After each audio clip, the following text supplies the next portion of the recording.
So maybe your little one is a little bit too dependent on the pacifier. Or maybe you're feeling like they're too old and it's time to wean that pacifier away.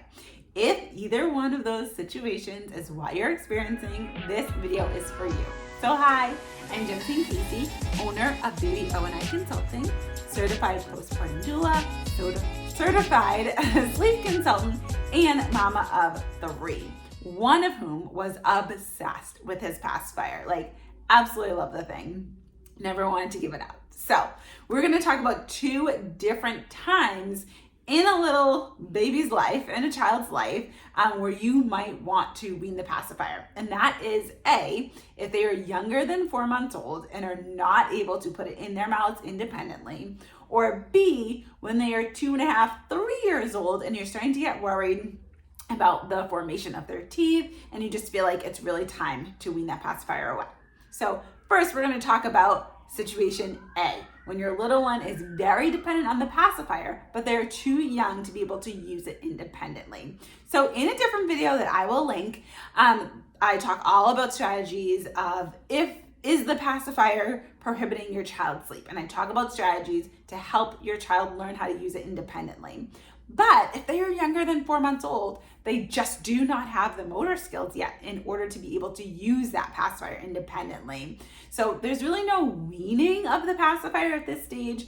It's essentially you're using it or you're not. There's really only 2 options in this case.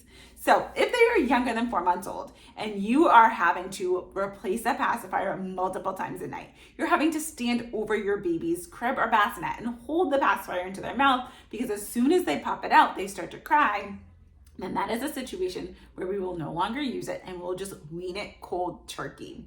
And that sounds really harsh for such a small baby that's under 4 months old, but we're going to replace it instead with some other self-soothing strategies. So if your child is out of a swaddle, then you can help encourage them to use their hands, to suck their thumb, and by tapping under their elbow and bringing their hand physically to their mouth to be able to soothe themselves with sucking in another way. If they are still in a swaddle and under the age of 12 weeks, then you would use what I call a soothing ladder. So first, when you put them into the bassinet or crib without the pacifier, then you're just gonna shush them. You're not gonna physically touch them yet, you're just gonna shush. If the shush is not working, then you're gonna put a hand on them physically, but not move it while you continue to shush. If that's not working, then you're gonna gently rock them as you're shushing to help them be able to calm. If that is not working, you're gonna go to the highest step on the ladder. You're gonna pick them all the way up, calm them, get them to settle down where they're not crying, but they're not asleep, and then replace them into the crib. And then you're gonna start at the highest next level, rocking and shushing. Then they're starting to calm. You're just gonna hold your hand there and shush. They're continuing to calm. You're gonna remove your hand, continue to shush until they're almost asleep, and then you're gonna stop shushing. So we're gonna go up in that ladder and then we're gonna come back down, which is gonna be perfect to provide as much support as they need, but not too much support for them to be able to fall asleep on their own to really lay some solid sleep foundation skills.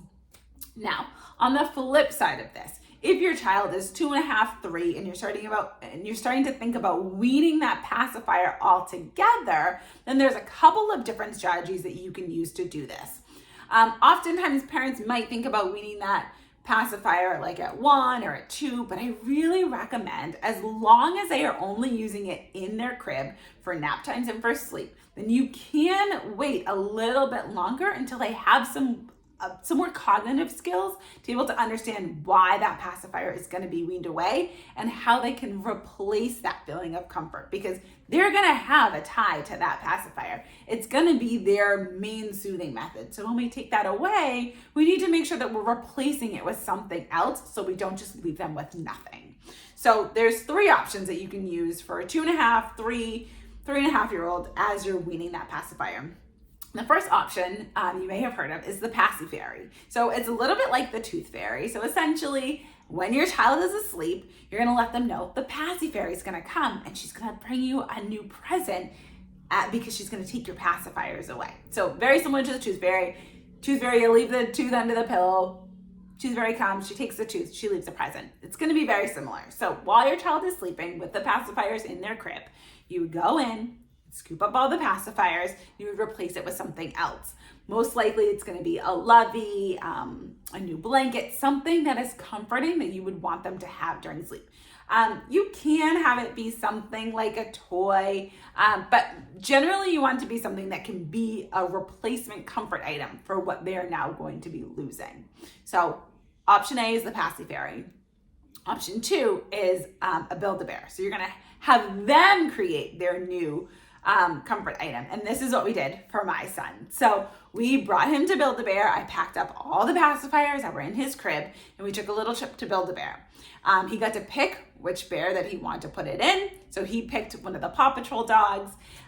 He stuffed the pacifiers into the dog himself before they put all the stuffing into it, and then he helped them sew it up. So he knew exactly where the pacifiers were. He watched them physically go into this new bear. You can still feel them as you're holding that bear. You can kind of swish around and feel where the pacifiers are. And then that was his new replacement item. So when come nap time that day, he was looking for his pacifiers. He said, oh, don't forget we put them in this bear, but you can use this bear instead to be able to comfort you.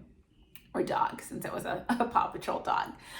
So that is the route that we went, and I really love it because it's very concrete. I'm not hiding it. I'm not taking it when he doesn't know. He knew exactly what we were doing. He was part of the process. So after that initial nap, it was a little bit rough that first nap time.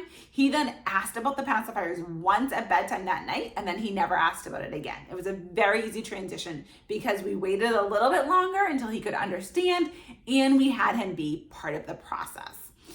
The third option that you can do is to donate them to a new baby. So if you have a new baby in your life that your child is close with, so maybe it's a neighbor or a cousin, I would not do this for a sibling, not a baby that is going to be in your home. Maybe that lives outside of your home. So you can tell them that, oh, baby boy, I couldn't think of a name. Baby John is going to be needing some pacifiers. And now that you're such a big kid, we're going to be able to give your pacifiers to Baby John. So you will not actually want Baby John to use these pacifiers because pacifiers are specific to each child. You do not want to be sharing them. But as you collect them, you can then bring them over to Baby John's house. You can do a whole production of delivering them. Maybe Baby John has a present for your child, and then that's how they get a new comfort item for them. So there are a couple of different ways that you can kind of usher the pacifiers out, but you want to make sure that you're replacing that you want to give them something else to find comfort in, or else they're just going to be a little bit lost because their main comfort item is now gone. So we want to be able to give them something else for them to use. So any questions about any of that, pop them in the comments below. Make sure that you are checking the description, because if you are struggling with your child's sleep and you're not really sure where to go next, my full course will address everything related to sleep. How to get your child to have a nice smooth bedtime routine, what exactly to do when they wake up overnight, and how to address early mornings. So any questions or anything, pop them in my comments. I cannot wait to hear from you, and I will see you next video.